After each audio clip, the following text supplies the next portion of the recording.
تحریک انصاف خود کہہ رہی ہے کہ ہمیں مذاکرات نہیں کرنے، ان کی طرف سے مذاکرات ختم کر دیے گئے. سو حکومت کیا جمہوریت کی اتنی پاسداری کے لیے ذمہ دار قرار پا رہی ہے اور وہ یہ کوشش کر رہی ہے کہ جمہوریت کی جیت ہو اس لیے مذاکرات کنٹینیو کرنے چاہتے ہیں، یا پھر پاکستان تحریک انصاف سے ڈر ہے حکومت کو کسی قسم کا کہ وہ ایک بار پھر سے سڑکوں پہ آ جائیں گے؟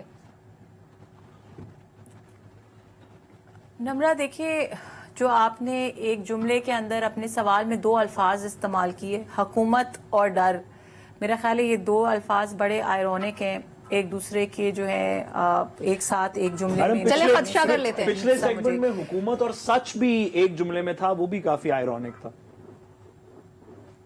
نہیں، وہ تو مجھے اچھا لگ رہا تھا. آپ کو عادت نہیں ہے نا، آپ کے کپتان کی حکومت میں کبھی حکومت اور سچ کا آپس میں کوئی ربط نہیں رہا، تو اس لیے آپ کو شاید انہونا سا لگ رہا ہو. چلے مذاکرات کو بتائیں کہ گورنمنٹ مجھے عادت ہے سچی حکومت بےتاب ہے مذاکرات کو آگے بڑھانے کے لیے جب تحریک انصاف کی طرف سے ختم ہو گئے، کیونکہ Nimra finally we have a government جو بیتاب ہے پاکستان میں پیس لانے کے لیے، جو بیتاب ہے لوگوں کی عزت بحال کرنے کے لیے، جو بیتاب ہے پاکستان سے بے روزگاری کا، مہنگائی کا خاتمہ کرنے کے لیے. اس لیے گورنمنٹ یہ چاہتی ہے کہ پاکستان میں تو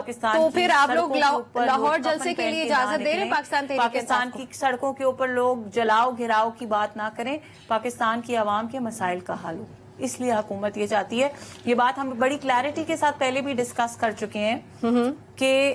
یہ جو مذاکرات تھے، اس میں جو چارٹر آف ڈیمانڈز دیا گیا، اس میں سے کوئی اور جب چارٹر آف ڈیمانڈز دیا گیا پی ٹی آئی کی طرف سے تو کوئی ڈیمانڈ نہیں رکھی گئی حکومت کی طرف سے. یہ بات اس چیز کا منہ بولتا ثبوت ہے کہ حکومت کو ان مذاکرات سے نہ تو کوئی فائدہ ہے،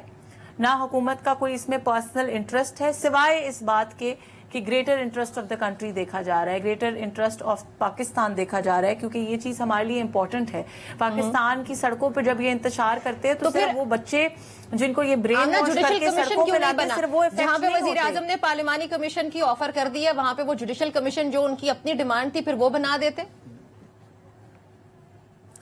تو نمرہ آپ یہ کہنا چاہ رہی ہیں کہ چند لوگ آ کے میں وجہ جاننا چاہ رہی ہوں کہ وجہ کیا جوڈیشل کمیشن نہ بننے کی، گے دھمکی دیں گے 28 جنوری کی، 26 نومبر کی، 31 جنوری کی دھمکی دیں گے، اور جو کہیں گے ایک الیکٹڈ پرائم منسٹر کو چاہیے کہ وہ اس کے آگے سر خم تسلیم کر کے کہے کہ یس سر، ایسے نہیں ہو سکتا. ٹھیک ہے،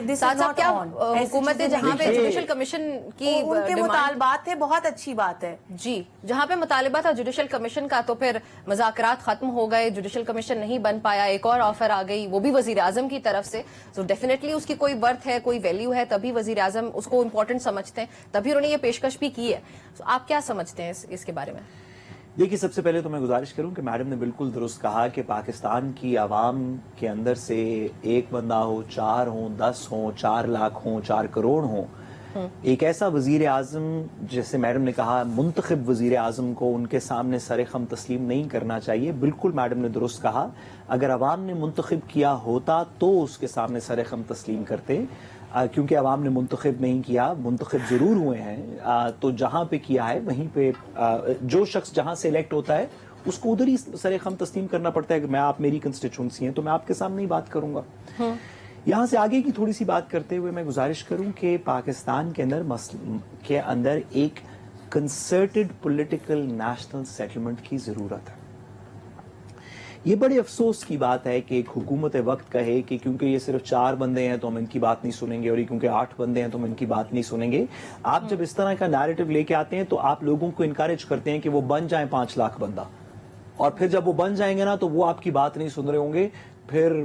ہم نے دیکھا کہ باقی دنیا کے ممالک کے اندر کیا ہوا، خواہ بنگلہ دیش ہو، خواہ سری لنکا ہو. آپ جب 4 بندوں، 5 بندوں، 10 بندوں، جو بقول آپ کے 4-5 بندے ہیں، جب آپ ان کی باتیں نہیں سنیں گے، جمہور کا مقصد یہ ہے، بادشاہت میں ان کی بات نہیں سنی جاتی تھی، جمہور کا مقصد یہ ہے کہ ایک بندہ بھی کھڑا ہوگا تو آپ اس کی بات سنیں گے، کیونکہ آپ تمام لوگوں کی حکومت ہیں. آپ اپنے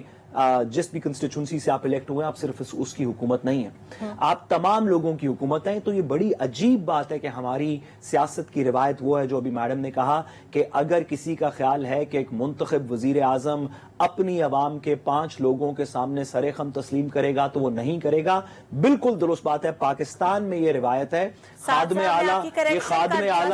اعظم کو میڈم سوری آپ نے انتشاری ٹولہ نہیں کہا، وہ تو آپ کہہ رہی ہیں نا. آپ سے جو